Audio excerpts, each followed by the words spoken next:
Hi, this is Joseph Williams, son of John Williams, and you are watching the Nerf Herder Council. Why, you stuck-up, half-witted, scruffy-looking nerf herder. You can't use that word. Only we can use that word.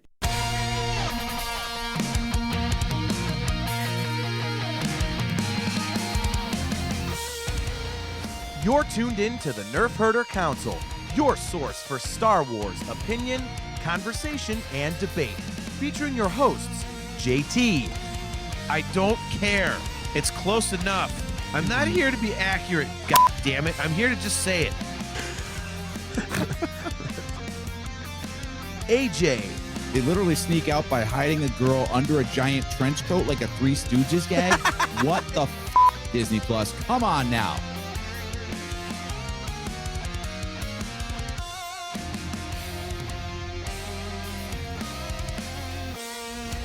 On this episode of the Nerf Herder Council, it's our annual Halloween episode. We're dusting off our popcorn guns, firing up our cotton candy rays, and heading to the big top as we review the 80s cult classic Killer Clowns from Outer Space. This is the Nerf Herder Council.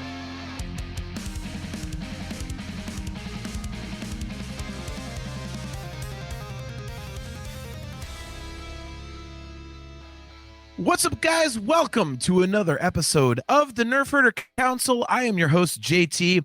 We are live on our Facebook page and our YouTube channel, and the Facebook page and the YouTube channel of the Virtual Cantina Network. We are live at those locations every other Wednesday at 8 p.m. Eastern Time. As always, guys, we are brought to you by Audible. Go to audibletrial.com/NHC for your 30-day trial and a free audiobook download. If you have not done so on either our YouTube channel or that of the Virtual Cantina Network, please remember to click the like button, click the subscribe button, and hit the notification bell so that you are notified every time we go live. If you would like to get some awesome Virtual Cantina Network gear, just go to tpublic.com/user/virtual-cantina. And for some kick-ass customizable Nerf Herder Council gear, just go to shop.nerfherdercouncil.com. Hopefully my internet is, cooperating tonight, because I'm getting that stupid signal where I'm blurry. So hopefully I'm not too blurry. Hopefully it fixes it. So in any case, here's a guy who's never blurry. My best friend and my co-host, AJ. What is up, man? How's it going? Everything's so blurry, and John Drake is. Oh, no, never mind. Don't want to get any copyright strikes. How's it going, man? It's going. It was going good until you had to like sing "Puddle of Mud" on the show. Good Lord. Awful. Yeah. Kale, good to see you, man. Kale, he said, I've got to say my line. He says, morning, Drakes. How's it going? Good to see you, Kale. Great to see you. Chastity Crawley checking in. Always good to see you. Says, hey, y'all, I'm bored and don't watch what are considered scary Halloween type movies, so I'm just here because I love y'all. Well, Chastity, I don't know if I would so much consider this a horror movie. It's kind of a scary movie, but it's kind of like campy comedy scare. I would really recommend this, which is why we're here. I'm going to sell this movie hard. I'm very interested to do this episode, but yeah, this is not necessarily a scary movie. So I'm really surprised that you're into this one as much as you are. I'm excited to hear your take on this. Yeah, I but before we get into it, I would just like to say, we're live, so I can say this because it's but we are officially 1 day from the release of the third Tron movie, Ares. Obviously, in 2 days, you and I will be going to see it in IMAX Friday afternoon, after which we will have some libations for everybody. That was I did that so well. We'll do that, and then we're gonna have all you can eat meat at Texas de Brazil. So it is going to be one hell of a Friday.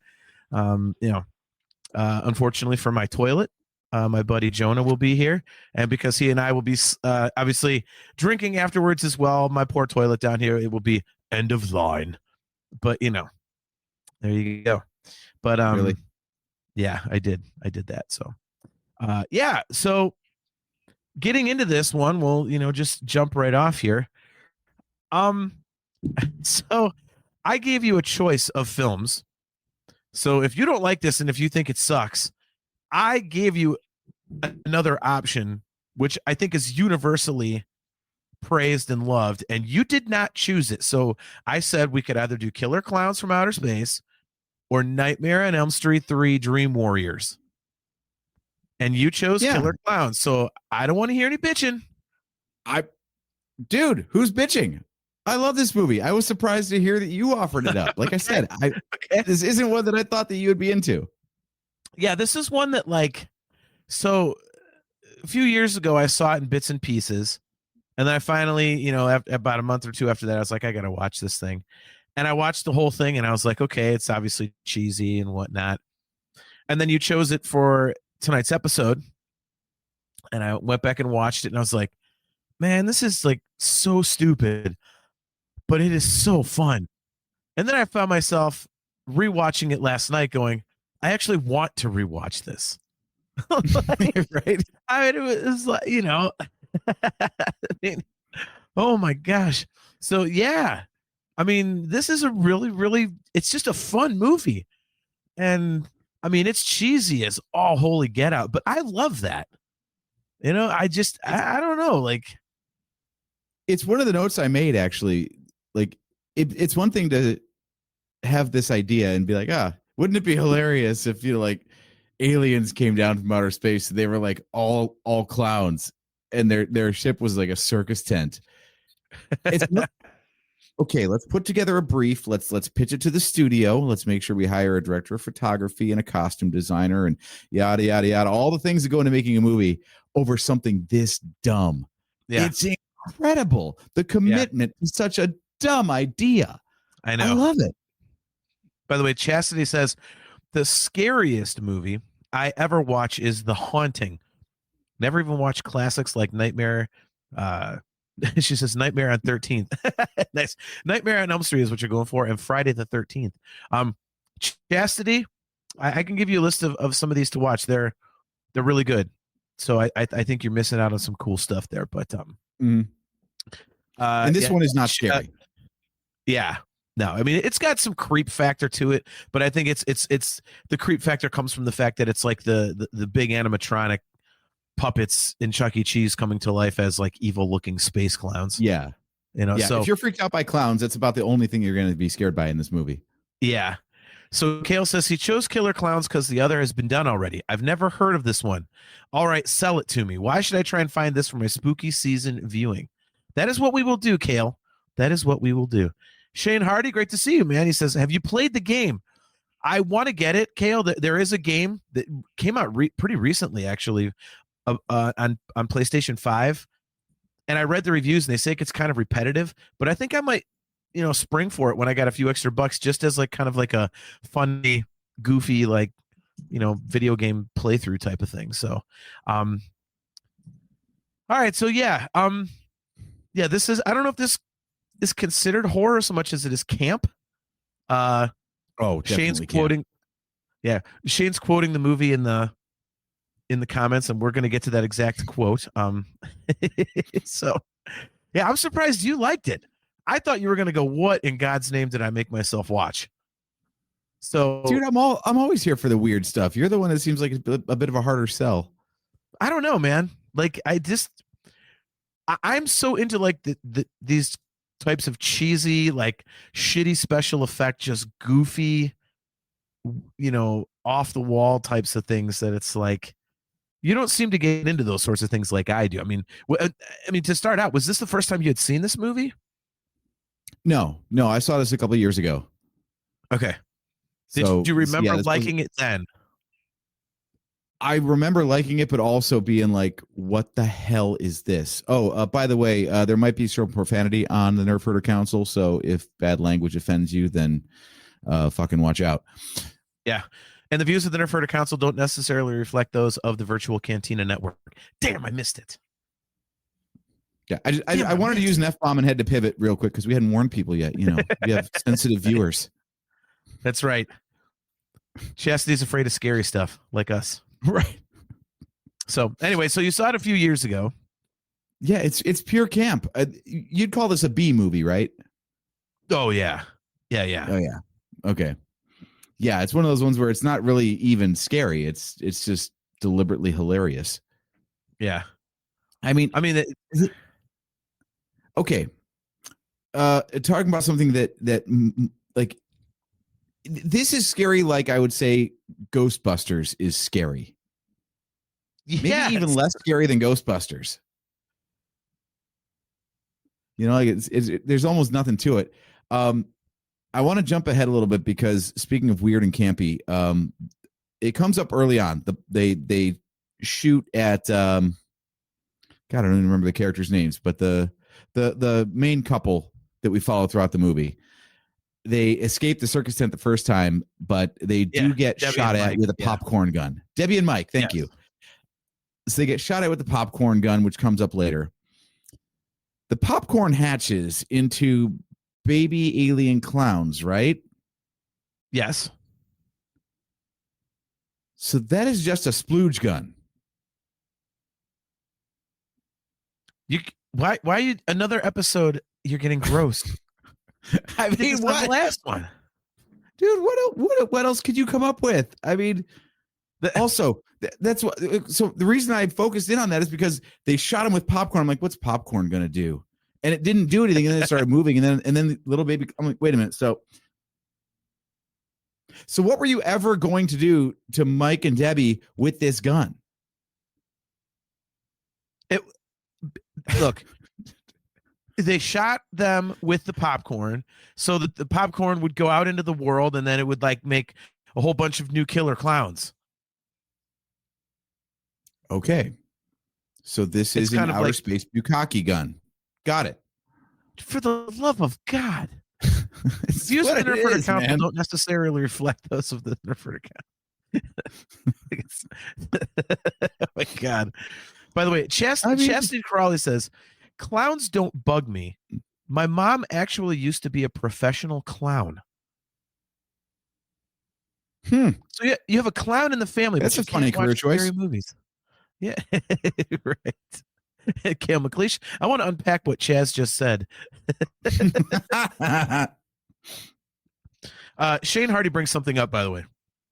Mm-hmm. He says, I can't say the name Debbie without quoting this movie. So I think that, and I would need to look up when this movie was released because either naming her Debbie in this movie was extremely lazy, or naming one of the two main characters, female main characters in Weird Science, Deb, was lazy because it's the same actress. She's Deb in both of them. It's such an 80s name, man. You might as well call her Stephanie. Well, yeah, but I mean, the movies came out pretty close together, if not the same year. So it's like, I mean, who ripped? Were they both in production? They both picked Deb, and it was like they each came out and like, ah, shit. We should have checked with them. Like that's, that'd be an interesting story to, yeah, Cale McLeish. The views of the Nerf Herder Council do not necessarily reflect the views of the Virtual Cantina Network, especially the views of AJ and the Popcorn Splooge Guns. Well, I didn't make the movie. I didn't make the guns. So, well, pardon me for noticing. Yeah, that was I mean, you're not wrong, but I mean, seriously, I thought. Like I had forgotten the details since I watched it last time. So right. I just rewatched it. I signed on like 5 to 10 minutes after I'd finished watching the movie this time. So it's very fresh. And that was my first thing was like, wait a minute, that popcorn did nothing. Wait, it did something. The fact that your mind went there, like, you know how when I talk about when we talk about Star Wars and people digging into it way too much, and I'm like, you're watching the movie the wrong way. Well, AJ, you're watching Killer Clowns the wrong way. That's what you're getting out of it, man. I don't think I'm watching it the wrong way. When I watch them get shot with a gun, and I'm like, boy, that seems completely ineffective. And then it comes back later, and we find out what it was for, and I'm like, again, that wasn't going to kill him or anything. That's weird. It could have, though. And as we see, the baby killer clowns infest the bathroom. And I mean, I do actually wonder if the game elaborates on some of this stuff, right? Like, why did they put Debbie in a balloon instead of turning her to cotton candy? they were trying to lure other characters to her. At least that's what I'm getting out of it. I mean, dude, if we're going to try and dissect the plot and see if it makes sense, Who was in the other balloons? We, Who do you we don't know. We Yeah. don't know. See, it's all kind of random. Dude, Tony Webster, what's up, man? So Metal Command Show says, hands down, one of the worst yet best horror movies from the 80s. The classic scene for me is where that biker dude goes, "What you gonna do, knock my block off?" And then the clown hits him and his head flies off. Reminds me of the same kind of scene in Jason Goes to Manhattan. Yeah, that was Shane O'Mac actually mentioned that one too. That's like that the cheese. I mean, let's just get into it. I mean, it starts right off the bat, right? I mean, you're talking about, there's a bunch of kids like on Makeout Hill, basically. We call it Top of the World. Anyway, so you've got that cheese going on, and an ice cream truck pulls up. You're like, what in the hell? Right. And it's like get our fudgy wudgy bars, get our icy wicies, and there's something like something. We'll give you the stick, you give it a lick. Yeah, and then it's like something blue, a tasty treat while you screw. Like, it's like, what are you doing, man? Like, oh my god. And dude, even before that, I completely forgot the soundtrack. Dude, the theme song.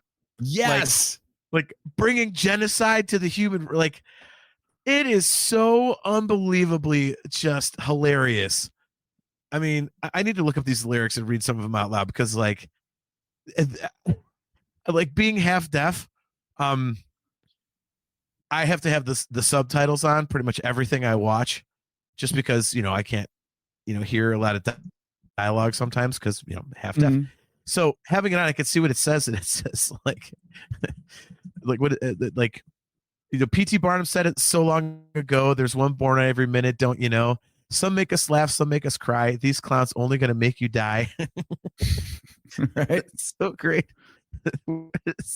Oh, yeah. The ringmaster shouts, "Let the show begin. Send in the clowns. Let them do you in."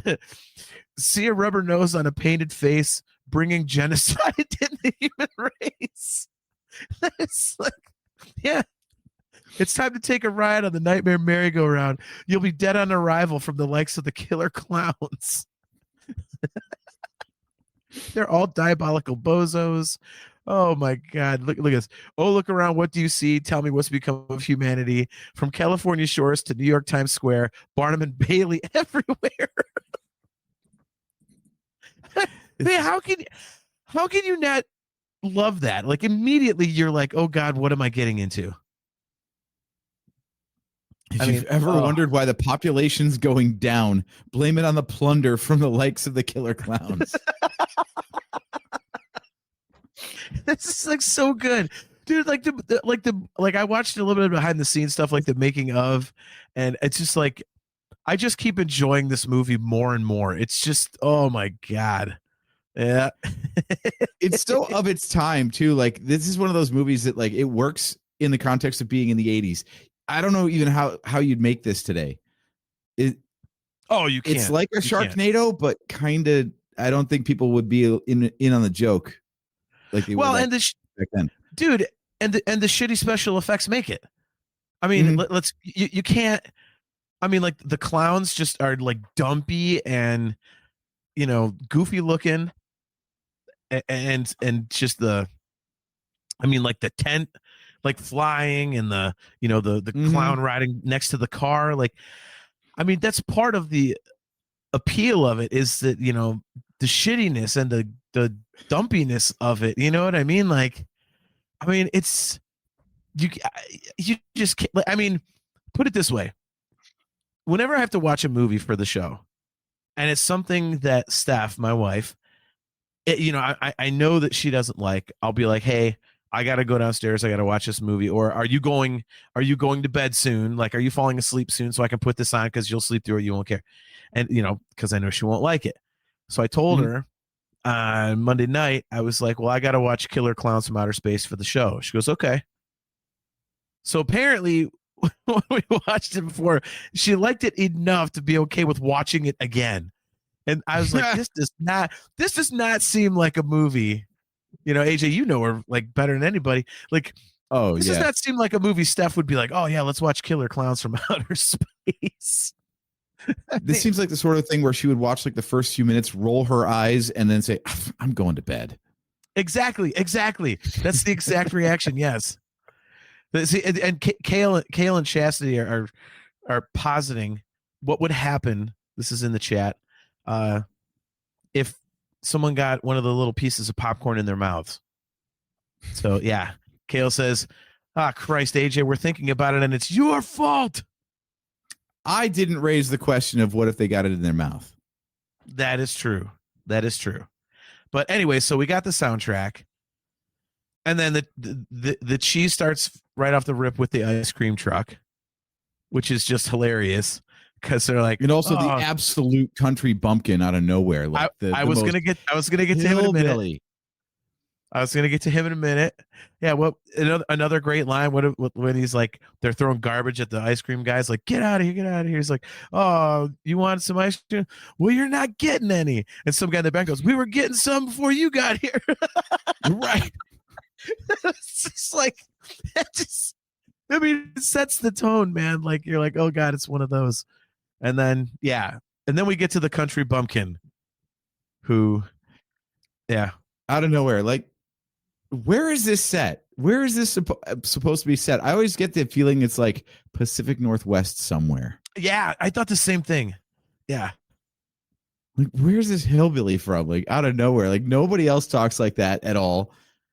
But he's just out there with his old bloodhound and what in tarnation? He actually says tarnation. Like, he also says, God. Yeah. The dog's name is Pooh, like Winnie the Pooh. Mm-hmm. And of course, for some reason, he says, that's Haley's Comet. And he's got brochures of Haley's Comet laying around. And he says, I'll be hornswoggled. There'll be thousands of people coming. We'll be hornswoggled. Like what the hell? It's unbelievable. Like, I can't tell. Is this like, I'm hoping that this is all intentional. Like, it's so bad it was on purpose. Because if someone was actually trying to write like, oh, we just need a sweet old man who's a little clueless to go get taken first, this is what I think that person would act like. Like, please tell me it wasn't that. I want to believe that these people are like, okay, what's the shittiest character we can write? What's the most stilted archetype we can come up with? Oh, yeah. Red flannel? Yes. Overalls? Yes. Yep. It's totally... I read that like this movie pays homage to a bunch of their favorite kind of horror movies and tropes and all that kind of stuff. And,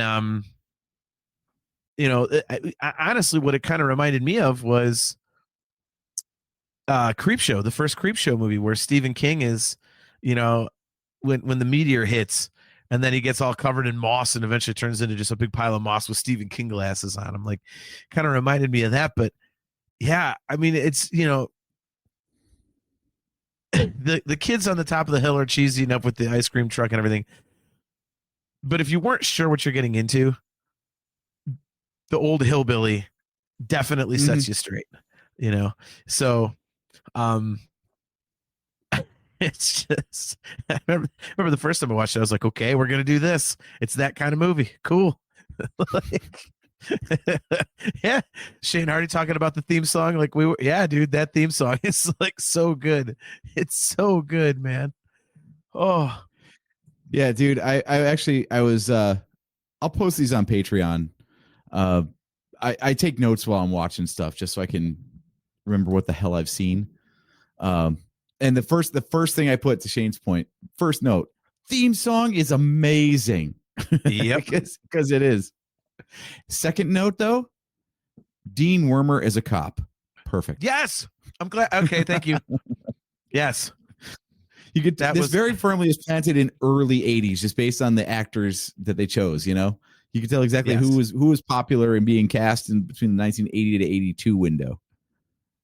Well, and it was, dude, I mean, the dialogue is cheesy. And I mean, it's just everything is just done so heavy-handedly that it's, I mean, you've got the three main characters are Debbie and Mike, and then the cop Dave, you know, and you know, they send Debbie home to, oh, you know, people are dying, so you need to be, you know, at home where you're safe and shit. So they go out to the woods, and Mike is trying to show Dave where the clown tent is, and they're, all right, well, show me, you know. And he's like, you said people were dying. Where are the bodies? It's like, oh, we've got the overacting. All right, there we go. Oh, the overacting and then is so overacted in this, isn't it? And then he's arresting him like, you know, like he's just some major criminal. You know, I love that. I love that. Like, basically, anytime you talk to a cop, if you don't give them something of value, they're like, you're under arrest. Yeah. I don't even know why, but I mean, there's a line that Mooney has, Officer Wormer, has later where he actually says, like, I'm supposed to read you your rights, but you're in Mooney's world. You don't have any rights. Yeah, you're in Mooney's jail now. You don't have any rights. I was like, oh my God. It's so great, dude. It is so great. Yeah, I mean, and every time he like he is like the stereotypical I hate kids cop, you know. Like, I know you little fart. You know, yeah, I know. Bastards. It's just calling like people slapping names around out of nowhere. Yeah. Yeah, exactly. Let's not forget the very first scene that we're introduced to him. There's the dude walking out of the store. He's got two big old paper bags full of beer, and then he's got an open coldie that he's like sipping like this too. Right? And the cans are just white, and they just say beer. Like, yes. This episode's gonna make me love this movie even more than I already do. Oh my God! I purchased it, by the way. It's on Prime for free, and it was like, like, it said, I think you could rent it for like $3.99 or purchase for $6.99. I was like, adding to the collection. Like, I know I'll get more mileage out of this. Wait, you said it's free on Prime, right? Yeah. Mm-hmm. Okay, I was confused. I thought because it was free, I watched it free on Prime, and I thought maybe that was because you had bought it and I, have your login. No, it's free on Prime. Totally I just went to purchase options so that I could, because dude, I'll watch it so many more times, and this is definitely not one they're going to keep on Prime in perpetuity, probably. So, because in fact, I know they haven't, because when I first watched it all the way through, I wanted to see it again, and it wasn't free anymore. And so I was like, well, I'm not going to buy it. Well, that opinion has changed. So, yeah.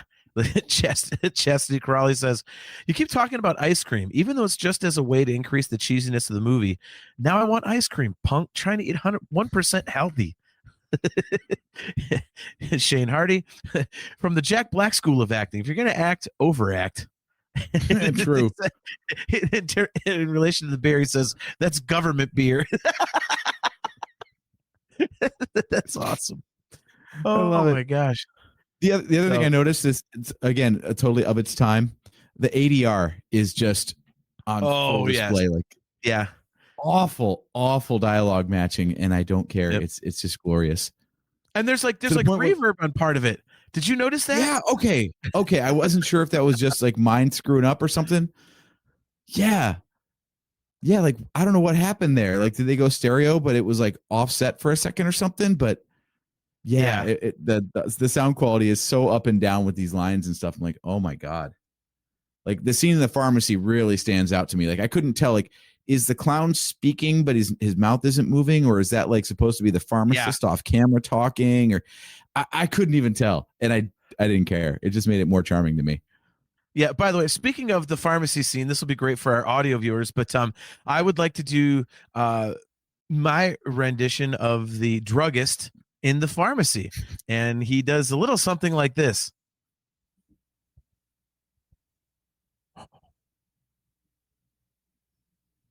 Like, every single time they go to him, that's the only thing he does. That is the only thing he does until he finally calls the cops like 15 minutes later. Yeah, just long enough to scream in his death throes. Yes. His death throes. I don't think we could use terminology that intelligently on this episode relating to this movie. That's true.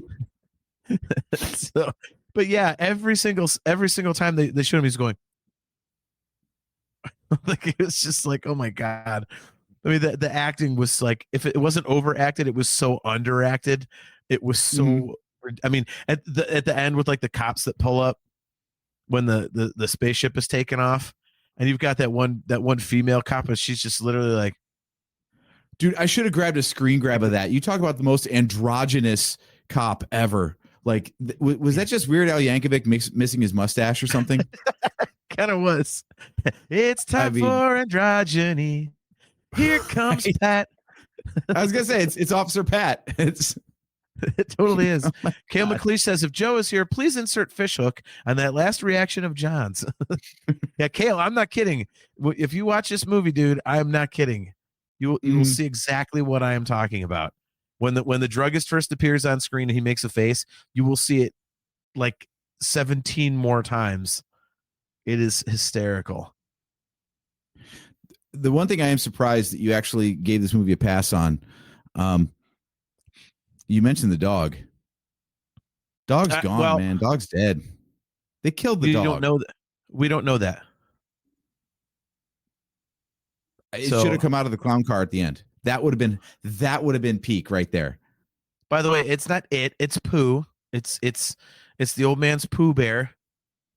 So, look, I was not happy about it, but I had to give it a pass. It was a little cheesy. I don't know why they picked on poor Pooh Bear. He was a very cute, like bloodhound type dog. He was a good boy. He was a good boy. He had a cute bandana. Yes, he did. Yeah. But yeah, so I mean, I would put circus tent in Revenge too. Did you notice that? Like the dude punched the tent. What the hell is that gonna do? I'll tear this thing down with my bare hands. He says right after having punched the tent and realized it's hard as a fucking rock. Yeah, right. I ain't never seen one of these like this before. What is that? I love the circus. Where's the ticket booth? Yeah. It's so great. Stupid. And yet there's weird moments where you could tell they were really trying in this movie. Like when they first get into the circus tent / spaceship, there is a scene when they go through the rotating door. That is as good of a matte painting set extension as like the Death Star with Obi-Wan. Oh, yeah. You actually interact with him. I'm like, that is too good a shot for this movie. Also, too close to Star Wars. Like, I looked at that and my first thought was like, if the Death Star looked like this on the inside, would Star Wars still be considered a classic? Because it seemed like they were trying to invoke that, like that 1-to-1 with the shot and everything. I was like, Well, I mean, think about it. Wouldn't you? If you were making a movie like this, wouldn't you try and infuse it with some bit of quality by just like directly ripping off movies that everybody loves? It's true. I mean, it's really the only way to go. Giant chasm in a giant spaceship. I was like, it's either Obi-Wan with the tractor beam or it's Luke and Leia trying to cross. It really is, man.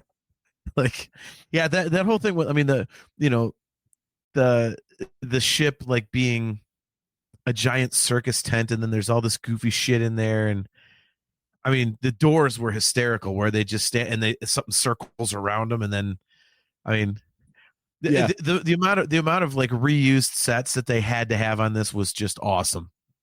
And at the end, when they go into the spaceship again, but it's like totally different, and you can tell it's just a big black soundstage, but they put some goofy looking carny shit in front of them. I mean, like we can laugh at that in this, but to me, that just reminded me of Star Trek V. They end up in the final battle, and it's very clearly an all-black soundstage. It's like, well, but I mean, that's like the whole existence of God thing, and Star Trek is supposed to be taken seriously. This is clearly for fun. So, I mean, if you're going to pick it apart for that kind of stuff, like what are you doing? I mean, no, I'm not picking this movie apart. I'm picking Star Trek V apart. No, I agree. I agree. No, I know what you're saying. Like killer clowns. Yeah. Yeah. No, I totally understand what you're saying. I'm just saying, like, you know, you rip off. Of course, we're going to rip apart Star Trek V. I mean, they're trying to do something serious. This, no. So if you are one of those people that tries to destroy this movie, it's just like, well, you're just turn it off. You're the wrong audience to begin with. So. But yeah, by the way, are we inconsistent? You know, we don't like the Pooh Bear, got it, but so did the balloon dog. Does the balloon dog count? No, the balloon dog is just balloons that came to life.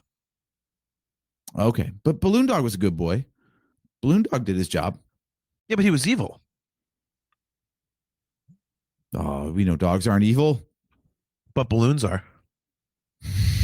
They So that was amazing. Speaking of how to get the movie off to a good start, like, yeah, Yes. how are clowns going to chase someone down? They're going to make a balloon animal dog, and that's a bloodhound, basically, and Yes. just send this balloon animal dog after the. I loved it. see now And it was so obviously like on a stick, but the clown is having to act like he's being tugged by the leash, you know? right. Well, see, I mean, I think that's one of the best parts about this movie is that as goofy as it is, like the ideas are actually pretty like interesting, and it's reasonably well thought out for what it is. You know what I mean? Like, how is a clown going to kill people? You just can't have them be murderers with knives and guns and shit. So they're like, ooh, Right. cotton candy. It could make a, they looked at how you get cotton candy at the circus, and she's a big ball of cotton candy. Like, ooh, what if they encased him in cotton candy? Throwing pies at people. What if the pies were acidic and just dissolved all human flesh? Like, things like that. I mean, and how do you kill them? Oh well, if you shoot him in the nose, like, Yeah. I mean, it's really kind of interesting because they lean into the clown thing so heavily. It's never really serious, and I think that kind of makes it, because it's Yeah. It's Kale self-aware. said- yes, it's perfectly phrased. Yeah, Kale says, I mean, they make sense so far.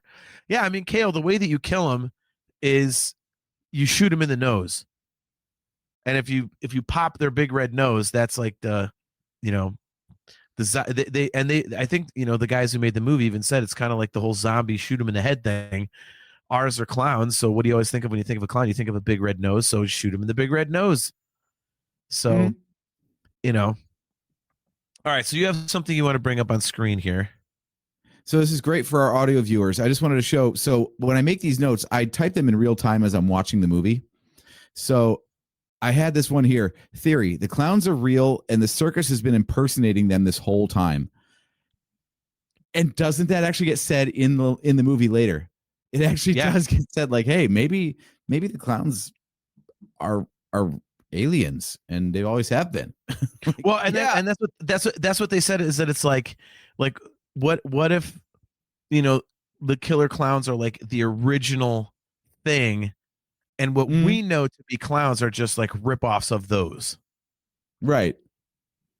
So it's like, yeah, okay, there we go. I mean, like, and that's one of those things where you're like, you didn't have to think about it that much. Right. You hate to say that something's intelligent in a movie like this, but it is kind of well done. I mean, like you said, it's very self-aware, which I think is perfect.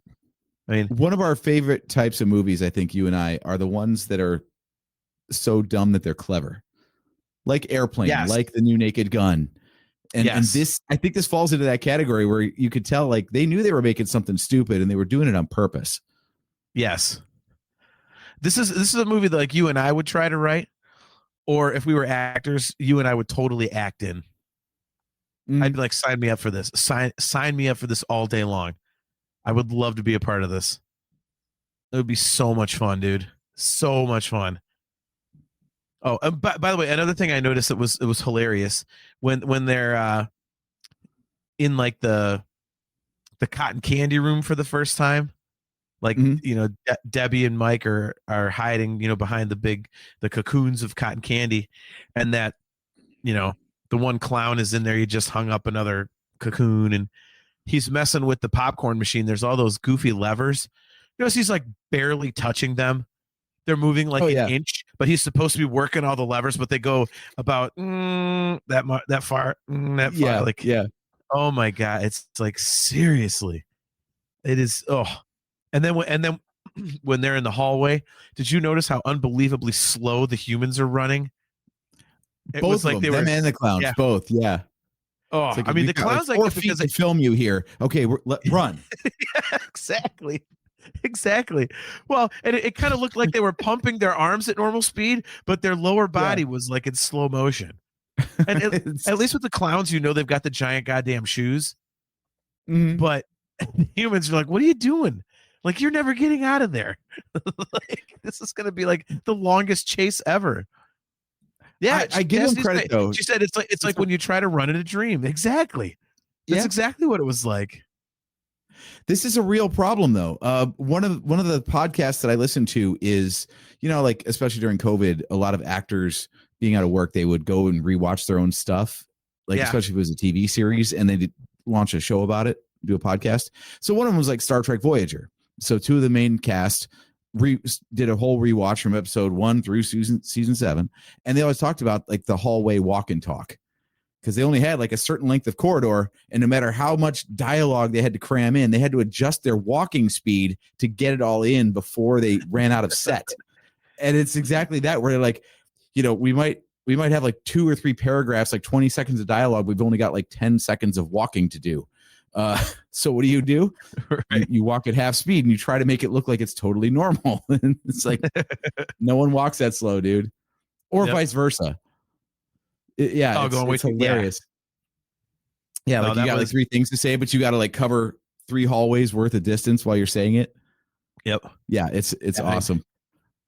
So and can we get to the voices of the clowns, the quote unquote voices? Oh yes, just like the dumbest, most computerized, alien-y, weird Casio sounding. Oh, I mean, dude, when the lone, like the supposed like hot chick of the movie opens the door in the negligee, and he's standing there, it's like pizza. Oh, pizza. Were you the one? Were you also like me thinking of the Saturday Night Live skit with the land shark? No, I'm just a dolphin, ma'am. Right. Oh, okay. Well, come on in. Like, yes. I mean, it's like outstanding, dude. One thing after another hits you, and you're like, oh god. You're either like laughing, or you're just rolling your eyes, or just it's like just one hit after another just keeps coming at you. I mean, that's the one thing. This movie never slows down. There is never a time when it like gets serious for a minute. Like, it's never like the vibe changes and they go like 20 minutes without showing you a clown. Like, no, it just digs in its heels, and it's like, yeah, you're in this for an hour and 25 minutes, man. Like, deal with it. I love that runtime too, right? Like we were talking about that. We like a tight 90 minutes, get in, get out. Yeah. It doesn't have to be this like 2.5 hour epic. Yeah. It's fantastic. I mean, like we talked about the new Naked Gun. I mean, it's what, an hour and 27 minutes or something. Like when was the last time we saw a movie, now in this day and age, I hate to use that phrase, but I can't think of anything else at the moment, where everything's got to be 2 hours. Mm-hmm. Like, when was the last time you went to the theater and saw a movie that was less than an hour and a half? I mean, it's like, yeah, they trim all the fat off, just get to the good parts, roll credits. I mean, it's so great. So I don't even know if this kind of movie would be a hit these days or not, though. Oh no. I mean, how many 17-year-olds do you see out there that are like, man, I love killer clowns from outer space? I mean, the majority of people, I mean, they don't even, a lot of people don't care for a lot of this 80s stuff because it looks so shitty that, it's, I mean, for us, it's nostalgic and we grew up with it. So it's like, we remember when these movies were actually like cool and well done. Now it's, because we've seen everything that's come after, it's like, it's nostalgia. You know what I mean? So, I mean, that's one of the reasons why Star Wars is so iconic, because, I mean, it still holds up. The special effects are so good that even when you watch like the original trilogy now, like it doesn't look campy. Like that stuff looks legitimate the way that George Lucas did it. Whereas, a lot of other stuff from that time, even stuff like Terminator had good special effects for the time. But dude, when the Terminator's cutting his eyeball out in the sink, I mean, that is like, you get a shot of Arnold Schwarzenegger, then you get this shaky rubber puppet looking thing cutting his eye. Yeah. Like, you know what I mean? Like, so I mean, I don't know though. Like, were we really like wowed by the effects back then? Was our disbelief suspended, or did we just not care? Well, it wasn't that. It was, I mean, dude, it was, I mean, remember, this is the 80s. And as much as, people want to glorify the 80s, it really was awesome. And we hadn't seen stuff like this. I mean, did we know it looked kind of shitty? Yeah. But what else did we have to compare it to? I mean, you know what I mean? There just wasn't a lot. So while it looked terrible, it didn't look that terrible back then. It was more funny. Now you look at it and go, this looks awful, but it's kind of, that's the charm of the movie. I will say there were some big swings in this. I'll give them credit for that. Like I said, they had the big Matt extension that to me was a very deliberate callback to a scene from inside the Death Star with Star Wars. And then the other one was when the clown ran the car off the road. Yes. And he didn't even have a car. He was just hovering. And they did their best to like composite stuff in, and they had like an exterior shot where they had to like superimpose the clown on the road because they clearly just filmed a car driving on a road, and then they had to put the clown next to him, Yeah. You know how they did that? They by didn't the way? have to try this hard with the effects, but they did. Yeah. Well, and yeah, like you said earlier, it's like, it's very self-aware, but it's also they put effort into it. It actually, like, there's some intelligence to what's being done here. I mean, that whole scene you're just talking about where the clown runs the guy off the road, that's a guy sitting, they attached a mechanism to the side of the car. So you've got the clown actor sitting in this thing with, the headlights on his shoes. And, and if you notice in the actual scene, how the clown keeps coming, like moving forwards and backwards, like the car's speeding up and slowing down with them and stuff like that. Well, they had a lever in the clown guy's costume in the arm. So he was actually moving it backwards and forwards himself. So that was actually on like a, some kind of hydraulic, like the holy guy's crap. seat. Yeah. I mean, things like that. It is way too much effort for this kind of a movie. I love that they did it for one damn scene. And dude, and I'm sorry. I love this stuff. You mentioned the ADR being just like, oh my God, that scene itself where like you get the clown next to the car and like it looks cool, but then when it zooms out to them, like a far shot of them, and the clown just looks so bad and dumb following the car on the winding road. Like, but again, that's what makes it. I mean, it's entertaining. When the car goes off the bridge. Yeah. Oh, and it's dude. And it just barely like careening off at like 45 miles an hour. No, it's like, yes, what, 5? I'm glad that you mentioned that, because that is in my notes. The car crashes are hilarious. Yeah. And the trope, of course, that every car that goes upside down is going to explode. Yes. You got to do that. It goes over it goes through the fence and just like kind of almost like takes a few seconds. It almost like teeters for a second because it's going so slow that it doesn't actually clear the bridge, Exactly. In the behind the scenes thing I watched, they said that it looked like hell. They said it was so slow, it looked terrible, but it ended up in the movie anyway because they had like 32 or 36 days to shoot it. They couldn't reshoot almost anything, so they're like, that's what we got. It looks like shit, but it's going in. And dude, all the other car crashes, like, well, not all. I'm almost amazed that they didn't just speed up the footage. Yes, I thought about that.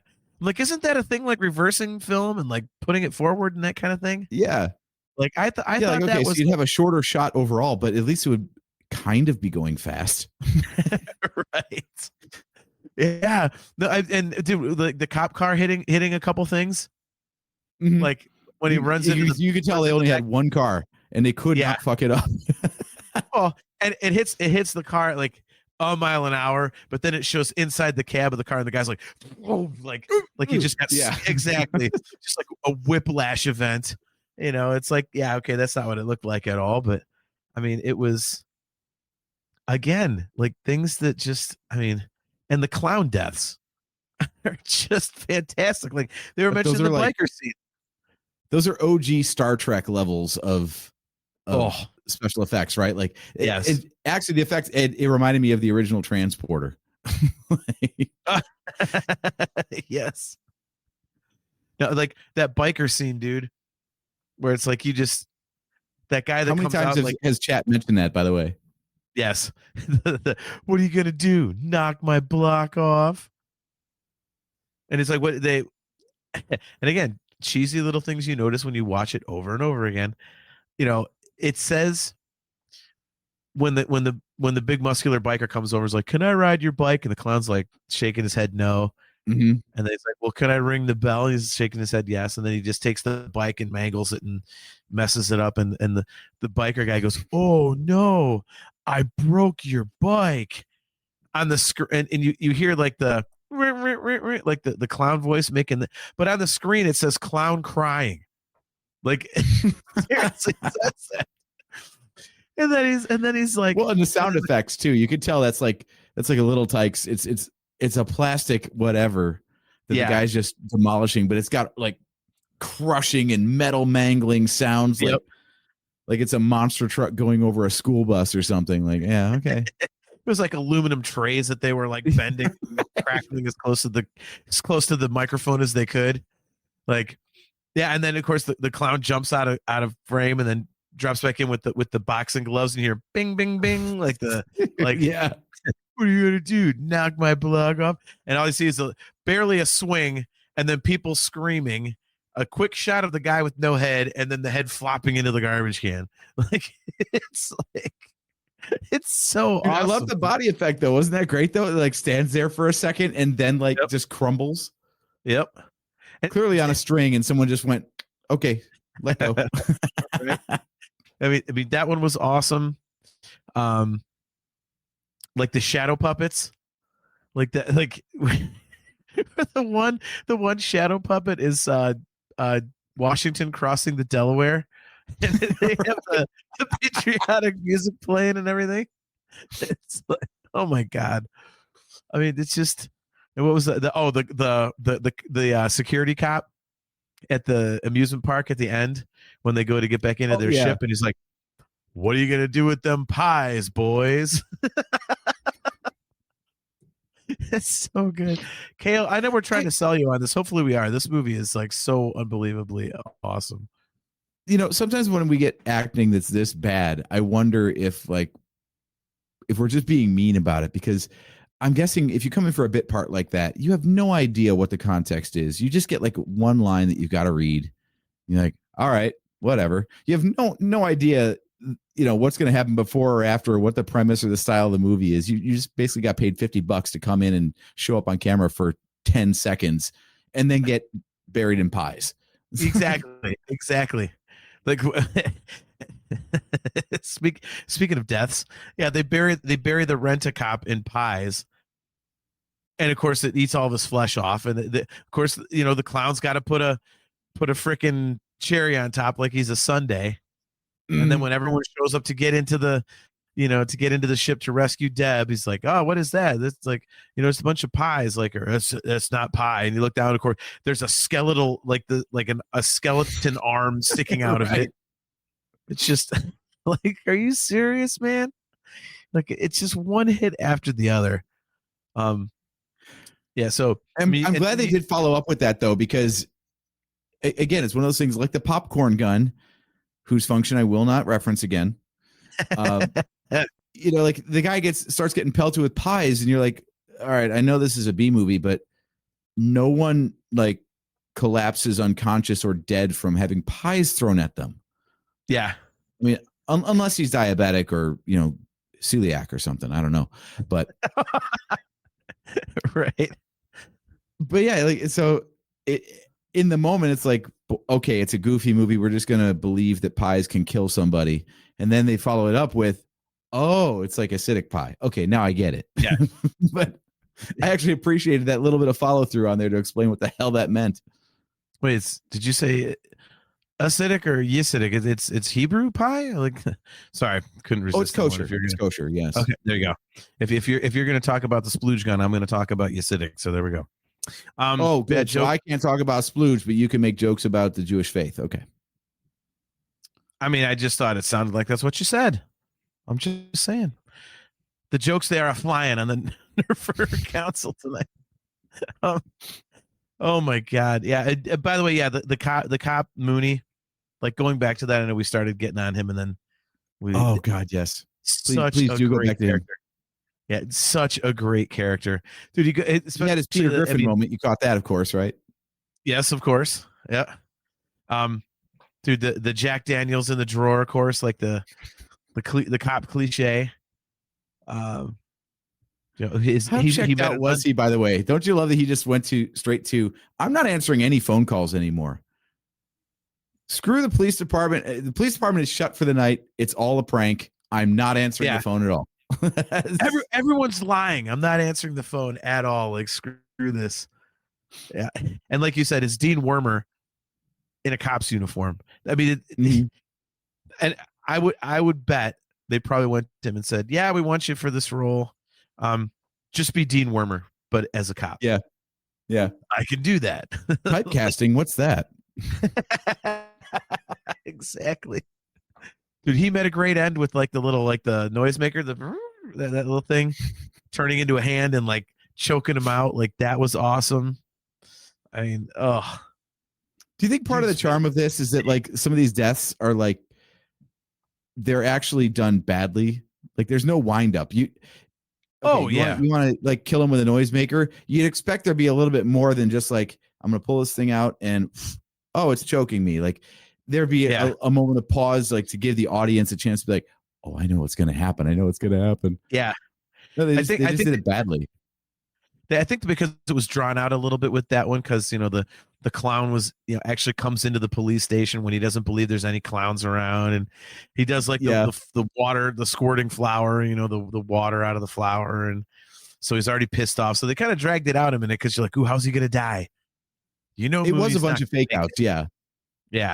So that was like the done like, the flour is acid, or he removed his hands. I love that gag too. Yeah, right. Yeah, I kind of thought got no hands. Something. They had like 4 chances to kill the guy before they actually killed him. Yeah. And what was I gonna say? Oh, and of course you got to have the stinger though, of course, because it's an '80s movie. So you just watched a dude get choked out by a party favor of a clown, and what do you say if you're trapped in a jail cell with him? What are you in for? Like, it's so cheesy, man. And of course, when the other cop, main character Dave, comes, he sees red clown footprints on the floor, but they're not blood. They're very clearly paper. Yes. Like what is this? But I think they were supposed to be paper. I don't think they were supposed to be blood, and they were just bad effects. I think that was. I would agree. Purposely bad on the clown's part, not on the crew's part. I would completely agree. It's just, oh my God, was that cheesy? That's so good. Because it literally looked like you're in like your kid's kindergarten class, and they're like, we made big shoe prints today out of construction paper. I mean, again, things that add to the camp of it. It's like, holy shit, man. Oh my God. Yeah. And then, okay, so now we're heading towards the end of the movie. Yep. So like I said, we get to the whole thing of like, oh, Debbie's got to stay at home so the men can go deal with this. The line that I got here, because the whole Officer Dave thing was like weird right from the beginning. Because I guess she's the pure guy, but he's the good looking one, of course. Yeah, like, of course. Like he's not the same actor, but he might as well be the guy from Better Off Dead. He might as well be the captain of the ski team. Like he is that like peak 80s, and his name is Dave. Come on now. And then so they're in the cop car, and he's driving them back, and Mike's in the back seat, Debbie's in the front seat. It comes out that Dave and Debbie used to date, and Mike's just rolling with it. I'm like, oh my God, really? Are we? Dude, you're basically a cuck at this point. Oh my God. And then now that Debbie's safe at home, they're in the cop car together to go confront the aliens. And right.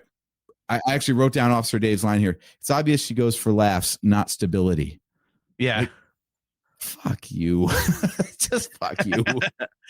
Up your butt, Dave. Just drive the car. Right, exactly. Just unbelievable stuff. And then we're into the final confrontation where one, apparently sound does not travel more than 5 feet. Neither does eyesight. It's like stealth in Metal Gear. Yes. You know? Yes. Clown walks into room, and because you're 20 feet away, you have 10 seconds to hide behind the nearest thing you can find. Because there's no way they're going to hear or see you.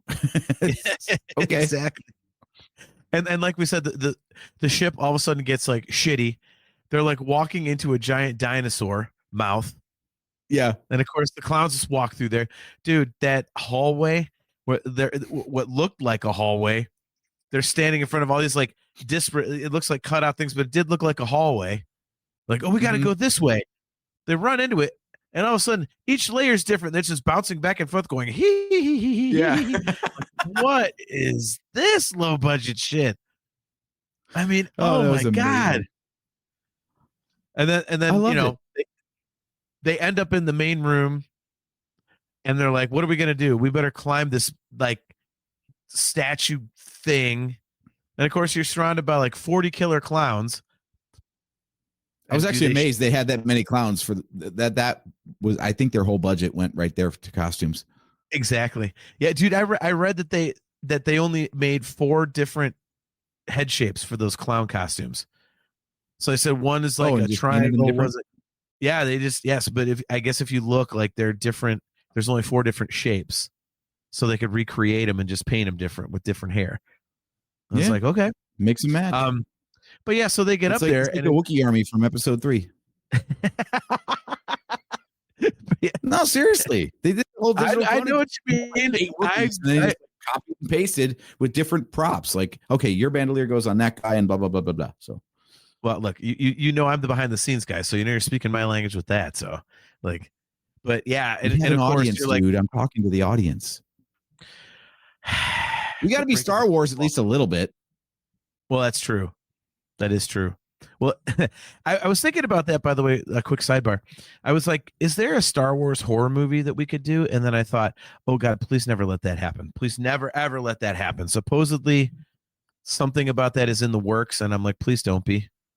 Please don't be. Because the closest thing that Star Wars has done to horror was a couple episodes of the Clone Wars when they revisited Geonosis. And they made it like zombie Geonosians. Or what was the other thing? There was a second attempt at semi horror in Star Wars. It was more recent too. I forget, but we'll come back to that. Yeah, no. But no, horror in Star Wars, no thank you. Yeah, don't want that at all. But yeah, so they're up on top of this thing, and there's like 40 clowns, and of course they don't get shot by the cotton candy gun. Of course, right. Then we bring in. We're getting offed all movie long, but all of a sudden, plot armor is the one thing that those cotton candy guns cannot shoot through. Yeah, and the ice cream truck can burst through the wall of the spaceship, which is, did you notice, made of cinder block? So that was, it was like, that's another thing I know. We thought hydrogen was the most abundant element in the universe. Turns out cinder block is. Cinder block, yeah. Cinder block's the one. Cinder block's the one. But yeah, so then of course we introduce the main bad guy, the final boss. And do you know what that character is called? Did you look this up? Clownzilla. Please tell me it's Alpha Clown. Oh, Clownzilla, damn it. Clownzilla, yes. So, and I love that Clownzilla can be killed the exact same way. Wait, we skipped over one crucial point, though. Okay. The girl clowns. Oh, yes, I have that in here. The amazing... Are you Debbie's roommates and then the inflatable boobs that pop out? Right, yeah. Yeah, I love that these dopey sidekicks through the whole movie who have the stupid ice cream truck end up in a ball pit that they can't get out of, and who's watching them? Girl clowns. Yep. And then, of course, when they show up later to save the day, they're covered in giant clown kiss marks all over their faces. So the girl clowns don't kill. Apparently, they just try and hook up with humans. So well, it's like the girl gremlin in Gremlins 2. Yes, that's exactly what it is. Oh my gosh. Look at this. Chastity Crawley says, now I want a Star Wars Halloween. All the kids trick-or-treating. Oh, please no. We've given Lucasfilm a lot of great ideas on this show over the years, Chas. Let's not do the Star Wars horror, please. Yeah, that's not one of them. Yeah, no. Let's not. They might lean on that, but yeah, the girl clowns were fabulous. And like, are you Debbie's roommates? It's just like so stupid. And the classic 80s fat shaming. We forgot to mention that too. So I picked up on it immediately. Like the girls that was were at the beginning of the movie, wasn't it? Well, in the beginning, yes, we noticed that everybody who was in cars making out with their boyfriends were, skinny 80s hot. And then there were the dumpy girls that were with the two in the ice cream truck. So already, like, we know also, it was 40 plus years ago at this point. So you got to cut them a break. We're viewing it through a modern lens. But yes, so I already thought that. And then what did they say at the end when they're like running out and talking about the girls? Oh, it doesn't matter. They ate too much ice cream anyway. Yeah. Of course. Right. They had to make a fat joke about the fat girls that they tried to and failed to hook up with. Of course they did. Oh, the 80s. Yeah, that was awesome. Acceptable. That was awesome. But yeah, speaking of big things, Clownzilla. And Clownzilla was amazing with all the classic Godzilla effects of we're going to have a miniature and a guy in a suit that's this big. So like the ice cream truck, it starts with truck and then it becomes Matchbox car with guy in a clown suit running up to it. Well, how about like the mannequin wires? How about the mannequin wires on freaking Clownzilla? But they weren't hidden at all. Yeah. Like that was amazing. Like what in the hell is this thing? And again, okay, those are so bad. I have to ask, do you think that was deliberate? Like it looked like he was being lowered into the room on ropes. I think that was the idea. I don't think it was supposed to be like, you're not supposed to see those cables. I haven't been able to tell. I mean, that's a good question. I have not been able to tell. It's in this weird, like uncanny valley of bad effects where you're not sure if it was intentionally bad. And maybe they left it in because of that. They're like, oh, no one's going to know. They won't know if we just right. left in the wires or they're supposed to be there. Like, yeah, I don't know. I keep wondering that. And it's one of those things when I watch it again, I'm going to look at and go, okay, is it supposed to be on wires? Like, what is going on here? Like, I think that's something we take for granted. Like nowadays we have 4K displays and it's all digital. We can scrub back and forth frame by frame. We're looking at stuff that was made back when home video wasn't even really a thing yet. It was like just coming out with VCRs. Yeah.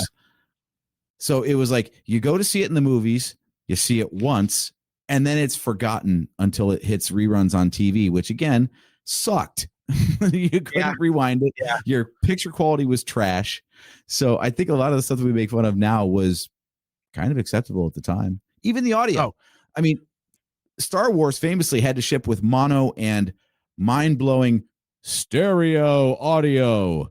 Like 2 channels of audio, 2 whole channels. Right. Most of this stuff probably just got away with it in the movie theaters because the picture quality was terrible, the audio quality was terrible, and no one was going to see it anyway. I think you're 100% right on that. I mean, why do you think George Lucas went back and cleaned everything up in the original trilogy? Because he's like, well, we got letterboxes here, and we've got, you might see this here. Like, so he wanted it pristine. So, I mean, he followed the Apple formula. He created the problem and then sold them the solution. I invented THX. Now you have to remaster everything. Yeah, exactly. By the way, we'll do that for you too. So yeah, the Clownzilla thing was hilarious to me because, Dave knows the secret to killing the clowns is blowing up their nose. And so, he had used up all of his shotgun shells, so he has no shotgun, so he's got his pistol. And in order to let Mike and Debbie get away after the Terenzi brothers were blown up in their, unfortunately blown up in their ice cream truck by Clownzilla. Tragic loss. He pulls out his pistol and Terenzi brothers never forget. But yeah, so he's got this gun and he just starts shooting randomly to get his attention away from the other two so they can escape. Like, he never takes a shot at the nose. Yes, thank you. I was going to interrupt you and ask you that question. That was hilarious. I'm like, it's like the scene in History of the World where the dude's trying to light a fire in the cave. Someone hands him a torch. And he tries to heat the rock with it rather than just lighting the straw. Yes, exactly. Yes. By the way, Chastity Crawley says it's like the kid who sold the brownies and toothbrushes. Yeah. Very well played. Dennis tells you to stay away from sugar and then gives you a sucker for being good at your appointment. Yes. Uh-huh. Oh my God. But yeah, so yeah. The whole, like, I'm not going to shoot the nose. I'm just going to shoot everywhere else. Mm-hmm. It's just, oh my God, that was so great. Because I mean, as I'm watching it, I'm going, is he going to shoot the nose? Is that how they're going to? Oh, no, what? No. But, yeah. It was like, you're so immersed in it at that point that you're like, this is stupid. Wait, is it stupid or is it part of the, like, wait a minute, huh? And then you're just like, I'm along for the ride. Screw it. I've already invested an hour and 15 minutes. So many moments of this were in that realm of like, we know this is stupid. Did they know it was stupid? Yeah. I wonder if, because I kind of think, to me, that the look of the clowns is kind of what saves it. Because they look so silly that it's like, I mean, picture this, man. Take these clowns out, but put some very realistic looking kind of scary, gory clowns in their place. I don't think it would work worth a damn. Yeah. I was wondering about that. Like, if it was just people with clown makeup and we were told that they were aliens. Yes. Like, yes. No, perfect. Wouldn't work. Would not work. I mean, yet everybody in the movie looks at these faces and they don't go like, they're not recoiling in horror. Like, oh my God, you're clearly not a human being. They're just like, he's a clown. Of course it's a cartoon. Right. Like, what? like the little girl, speaking of awesome acting, the little girl in Big Top Burger, where the slowest creep out ever. Yes. You could tell she's supposed to turn towards the window, see the clown, and then start smiling. Instead, like, she has barely started turning, she's already smiling. Like, you haven't seen shit out the window. What are you doing? Like, and then it's, the whole peekaboo thing. Like, yeah, like, nobody was scared of these clowns at all. Like, people ran into them on the street and they're like, oh, these are just entertaining clowns. Like, So, yeah, I think, like, every time you get anywhere near thinking, oh man, this is, when you start not suspending disbelief, when you start getting into the, the real, like, oh, the effects might not be that great, or the dialogue, like, there's a shot of a clown, you're like, like, like, so I without them, man, without how unbelievably weird and crazy they look, I don't know if this movie works. And that might be the most obvious statement we've ever made on this show, but I mean, it does bear witness. Or bear stating. What a no, you're absolutely right though, because not only are they cartoony, which does tell you that you're not supposed to take this too seriously because they're literally like live action cartoons or caricatures, but also like a couple of times they have to actually quote emote, like they go from their usual default dumb goofy look to now we're sinister, or at the end when Clownzilla shows up and they have to like gawk, and they go from like to like, it's not the right expression, but you can tell that they're trying, like their whole face like stretches just enough that you're like, I understand you're not making the face you want to, but it's close enough. Yeah. Oh my God, I'm looking at pictures of Clownzilla and those wires, man. Holy crap.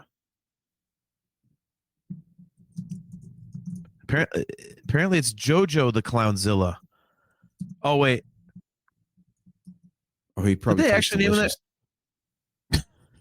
that? Do we really want to know? That's a regional joke, by the way. Most people don't know what the hell JoJo's are. So That's true. and I feel sorry for them. I do JoJo's too. are seasoned wedge potatoes.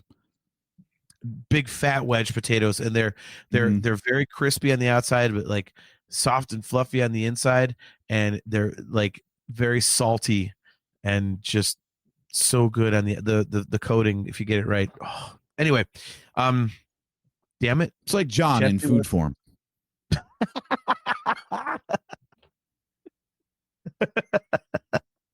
You are such an ass, man. Oh my god. So yeah, so getting to the end, yeah. So obviously, Dave, God forbid he shoots him in the nose. Clownzilla, Right. he just gets caught. And how does he kill him? He's stuck in Clownzilla's hand as he's holding him up, like about to crush him. And he notices his badge, and he takes his badge off his shirt, uses it as a pointed weapon, and spikes it into Clownzilla's nose. And the nose pops, and Clownzilla blows up, and the spaceship blows up. And unfortunately, the Terenzi brothers and Dave are casualties of the war against the killer clowns from Mhm. outer space. Or Also not clear why the ship's Are they? fate was tied to the clown's fate, but killing the clown destroyed the ship somehow. well, It was I mean, like, you it was gotta like whatever the main evil guy played by Martin Sheen in Spawn '97. If you want another awful movie that was of its time, and at least then they explained like I have a heart monitor, and if my heart stops beating, then the bombs go off. Like this is basically the same thing. It just has no explanation. I can't believe you didn't like that Spawn movie. That Spawn movie is like so cheesy. It's good. Oh, I did at the time. But I actually, speaking of movies that I've rewatched since, I did too. Wow. We could have a whole subline of shows about movies that we thought were good until we saw it a second time. Yeah, it's not great. It's still not as bad as I think people say it is, but yeah. But yeah, so Dave, the clown car lands on the ground, and there's Dave. He actually survived in the clown car. And then Where the cloud car even come from, though? That's the thing. Like the whole ship blows up, but the car gets spit out from the wreck. I don't know. Doesn't matter. It was a bulletproof clown car. It was an escape pod. That's what it was. It was an escape pod. There we go. Spaceship, escape pod. There we go. I solved it. The killer I'm clowns actually had- going to allow that. That is as good as this movie deserves for an explanation. It's- Right. Exactly. Yeah, and then the Terenzi brothers survived. How'd they survive? Even though we saw the ice cream truck go up in flames and explode. What did they say? They hid In the in freezer. the ice cream freezers. It And then worked for Indiana Jones. I was just about to say that. You took the words right out of my mouth. Oh, and I'd also like to However, mention that they have that one- teleporting powers apparently because they were very much in the front seat of that thing when it got absolutely decimated. Like that thing was on fire, rolling over, and I don't know when they got in the freezer, but damn, are they quick? they used force speed. They're Jedi. Like Yoda played dumb at the beginning of Empire Strikes Back. I like it. Yes, Exactly. It all connects. It all connects. Yeah. It makes sense, dude. It tracks. It all tracks. Killer Clowns is actually in the Star Trek canon. Or Star Wars. That too. Now you sound like my drummer making fun of me for this shit. So Dave just magically survives in a clown car. The Terenzi I was brothers thinking come out of teleporting. I nowhere. went Star Trek. That's all good. German? Yeah, so all the people that you're supposed to give a shit about survived yes. for reasons, because reasons. Well, you know what the reason Dave survived was? Apparently they did test screenings and they killed him off and the crowd didn't like it. It's They too noble. wanted it- Yeah. They wanted a happier ending instead of the dark ending of okay, he died. So they changed it. That's literally what it was. I get it. I also am amazed that they did test screenings. This does not seem like a movie that they were so worried about the results that they were going to optimize it for audience satisfaction. Well, I mean, but okay. I mean, like we were talking about earlier, I mean, it's the 80s. People would go to see this movie in the 80s like crazy. I mean, so they want to know, especially on a low budget and whatnot, are they going to make money on this? Are people going to watch it?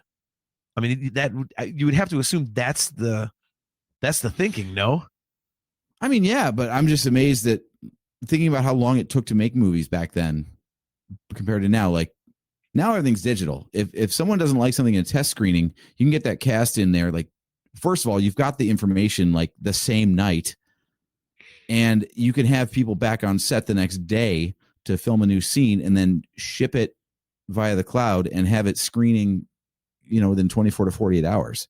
Back then, it'd be like, all right, well, we had 2 weeks. We printed it. We sent it out to theaters. Now we've collected paper surveys. We've had eyeballs, in humans looking at them and on pen and paper, writing down the results and then mailing them to the studio so we could review them. And then phone calls, or you know what I mean? Like, yeah, test screenings are only done for very important projects, I would imagine back then. This was not that. Well, they said that audiences, like test audiences, didn't like the ending where Dave died, so they changed it, and Dave survived. Dave's death would have been in the unfortunate middle ground. Like it could either have been Dave dies, but no one cares, like a deliberate plot hole kind of whatever. That would have worked. Or Dave's got to survive, but the whole like Dave dies, but we're just going to ignore it for no good reason. Yeah, no, doesn't track. Yeah, right. And they're right though, because as I was watching it, I had forgotten the details, and when I saw like the ship blows up and no hide nor hair nor of Dave, I'm like, wait, that guy just like nobly sacrificed himself. That's a weirdly like out of tone move for this movie. Well, but he is. Then again, they killed the dog, so. Pooh is alive. We determined this right at the beginning of the show. Stop it. And as for Dave, he was the good cop to Mooney's bad cop. So they had to keep the good cop thing going. I mean, and he did. He didn't. Whole movie to you? No.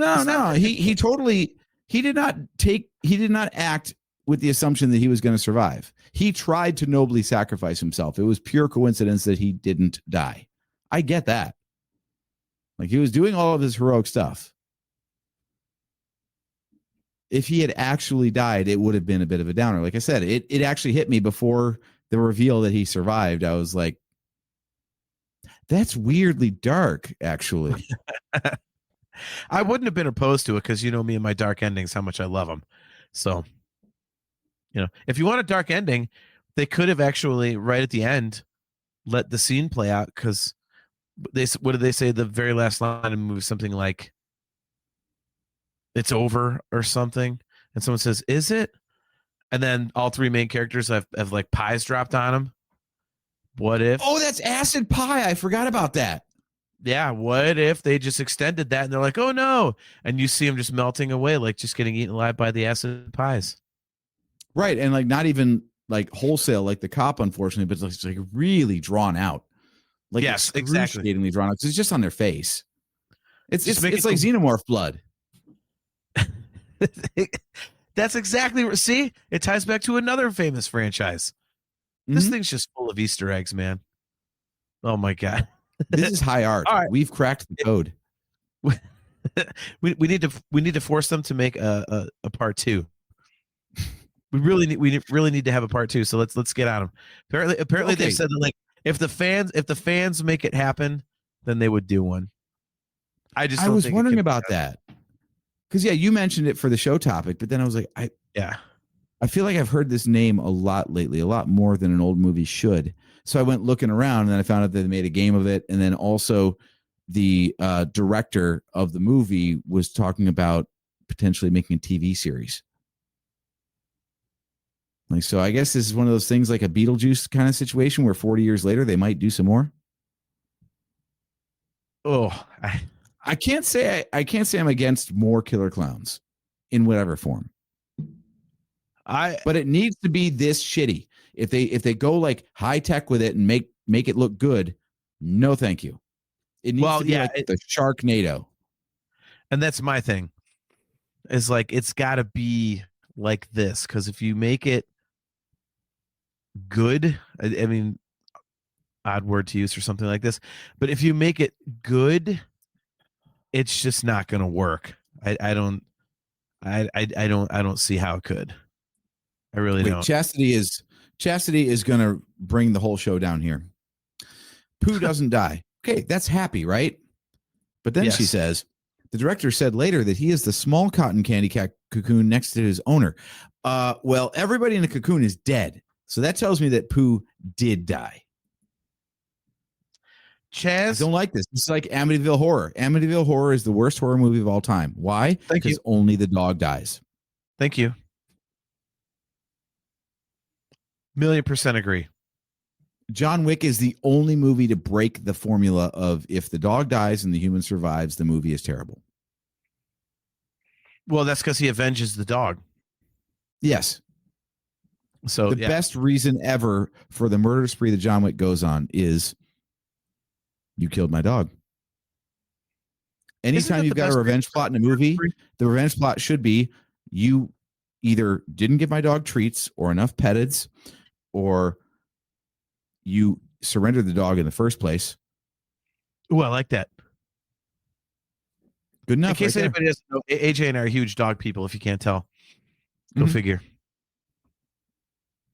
All right. Well, on that note, you think we should close up shop now that we're getting as ridiculous as the movie we just reviewed? Well, the one point that I noted in the watch that was something we glossed over was the PSA in the middle. That no means no. And even alien killer clowns know that. They're still going to kill you, but no means no. You're not wrong.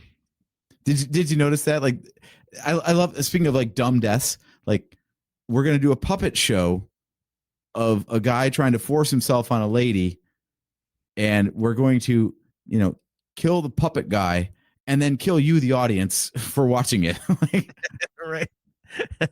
Like out of nowhere, they're just like, oh, by the way, in the middle of this movie about alien clowns that are killing everybody, just don't force yourself on anyone. Yeah. Okay, back to the death. See, now I'm picturing that goofy teenage guy that was watching the puppet show, and I can't get his image out of my head. He was someone famous, right? Like some actor we recognize, but like much older. No. Dude, you know who he looked like to me? And this reference will mean nothing to you. Dude, he looked like Janie Lane. Really? You say Janie Lane, huh? Okay. Well, don't forget I've seen Janie Lane way more times than you have. So, like, yeah. I'm trying to like look up who the hell he is, but all these damn IMDb's, like, they have like what they look like now. So it's not like, well, except for Mr. Myers, because they don't really have many. Well, that's what I'm saying is like the guy looks like someone that we know from much later in life. Yeah. Let's see. I'm looking at the wiki now, of course, because of course but the wiki is List of Deaths wiki, and Killer Clowns is one of the entries. This is not the Killer Clowns wiki, and List of Deaths is a subsection. I love that there's a wiki for everything, by the way. Oh, no, okay. Christopher Titus. Oh, that's Chris Titus. Okay, I thought so. No, it's not him. No, Chris Titus is the guy who's crossing the street with the beer. Oh, okay. See, I'm trying to find this guy, and like, I can't tell which one is which. There's some guy named Punk Number 1. No, that's the guy in the jail. See, I can't find this guy.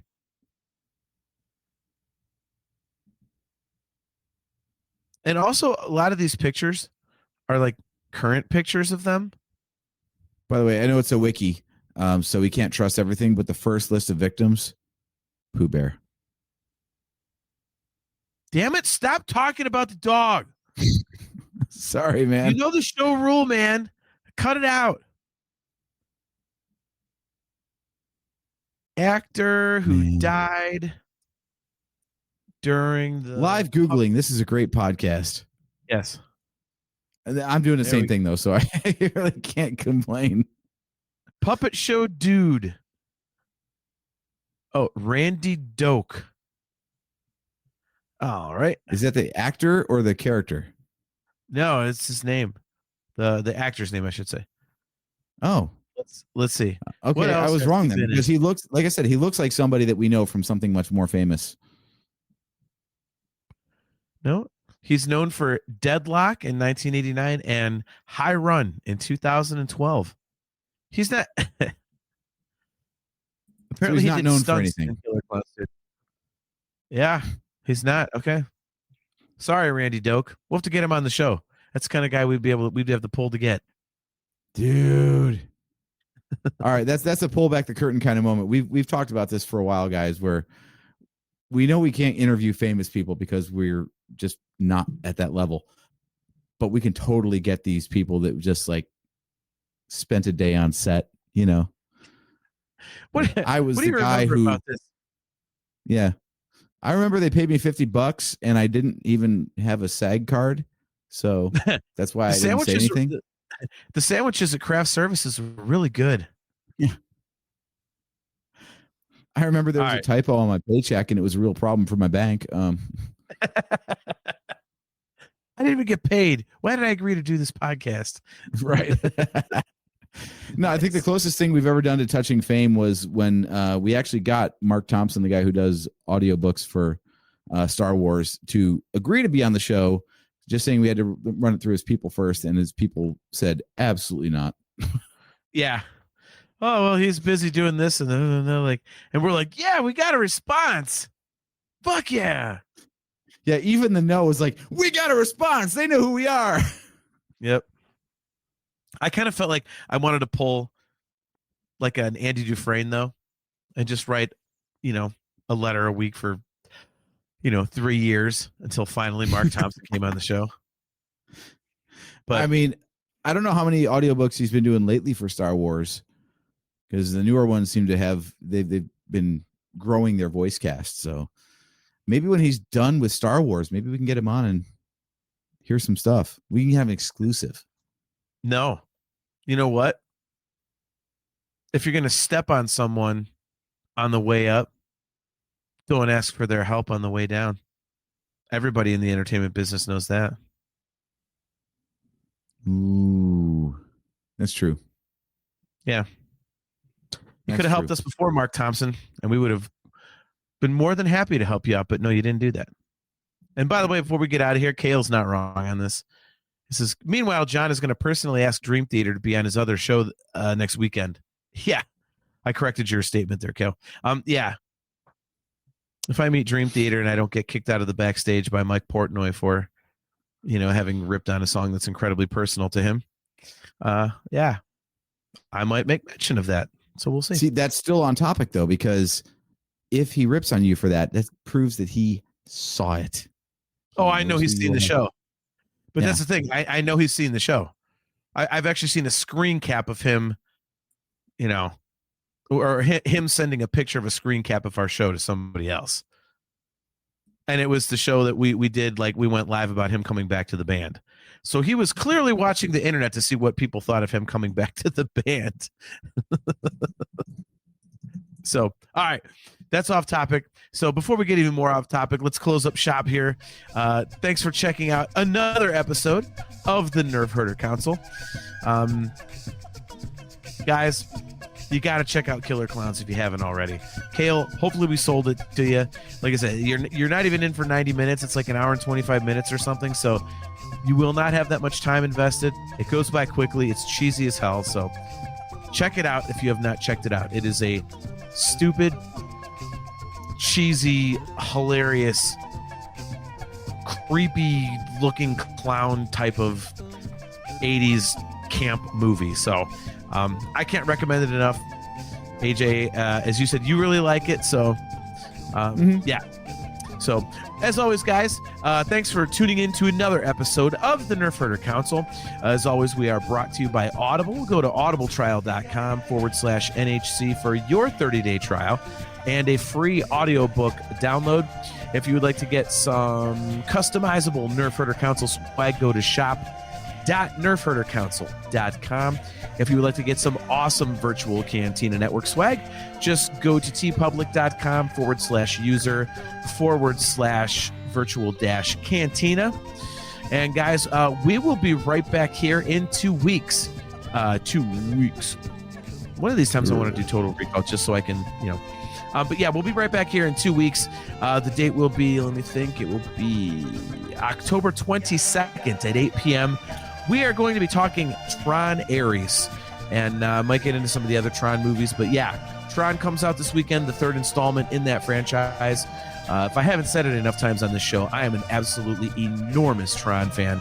So I'm very excited for this movie, very excited to talk about it. I probably will have seen it, at least another 2 or 3 times by the time we do our next episode, which again is going to be on Wednesday, October 22nd at 8 p.m. Eastern time. So, AJ, any final thoughts? Just wondering when we're going to talk about the first 2 Tron movies, because I feel like we're both huge Tron fans. We kind of have to at some point. Well, so stay tuned for that. We'll figure it out. Yeah. In the meantime, I am going to actually post my movie notes for this on Patreon for free. So no worries about that. But if you go to patreon.com/NHC podcast, you can check it out there.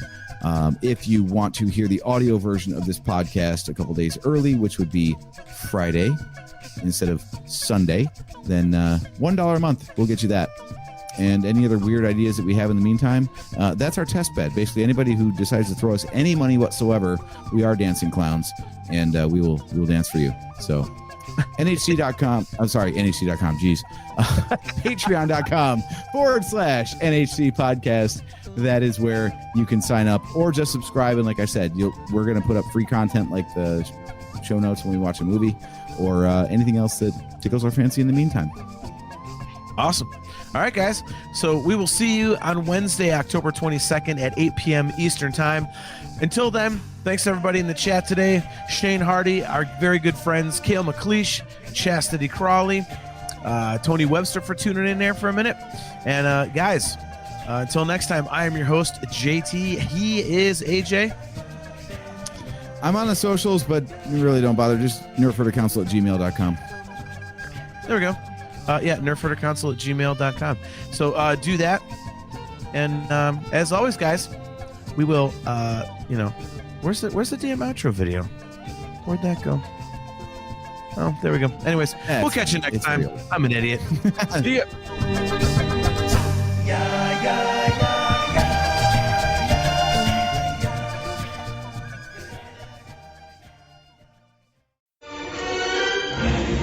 This bucket of bolts is never gonna get us past that blockade. This bucket's got a few surprises left in her. Plus, me and Chewie are on it. Ain't that right, Chewie? Hell yeah, you my Nerf herder. You my Nerf herder.